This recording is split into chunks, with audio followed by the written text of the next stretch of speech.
જય સિયારામ. કેમ છો? શું ચાલી રહ્યું છે આજે? હેરસ્ટાઈલ. અહીંયા બેસવાનું છે? અહીંયા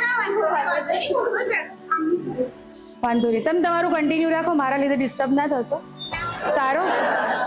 હવે 15 દિવસ બાકી છે તમારી પાસે. 26, 27, 28 એક્ઝામ છે પ્રેક્ટિકલ. દરેક જણાએ એક્ઝામ આપવી પડશે. તમારા કોઈ ફ્રેન્ડ હોય જે ના આવતા કરતા હોય એમને બી જણાવી દેજો કે એક્ઝામ નહીં આપે તો સર્ટી બી નહીં મળે, અને પછી એમનું નામ બી ખબર તો પડશે. જેવું એવું વિચાર કરતા હોય કે ભાઈ આપણે આ આઈ કાર્ડ લઈ લીધું છે એટલે સેમિનાર આપણને એટેન્ડ કરવા મળશે, એક્ઝામ નહીં આપે સર્ટિફિકેટ, તો એ તમારા નામ બી અહીંયા બીજા બ્લેકલિસ્ટમાં થઈ જશે. બરાબર.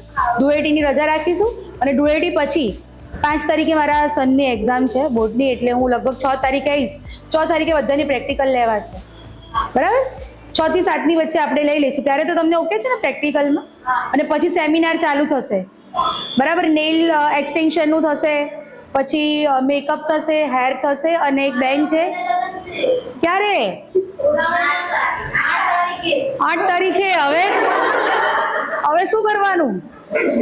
તમારું તો રહી જશે. આ તો તમારું રહી જાય કે તમે બધા લગ્નમાં આવી એવું કરે. શું કબૂલ છે બોલો? સારું, ઠીક છે, વાંધો નહીં.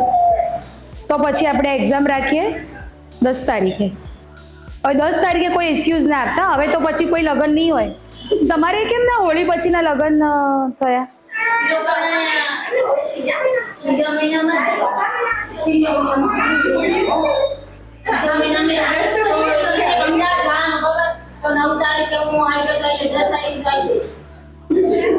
દસ થી 11 નો આપણે ટાઈમ કરીએ. અરે આનો એક્ઝામનો. બરાબર છે. અને પાસ થવું ફરજિયાત છે. પ્રેક્ટિકલમાં ફેલ થશો, રિટર્નમાં પાસ થશો તો ફેલ ગણાશો.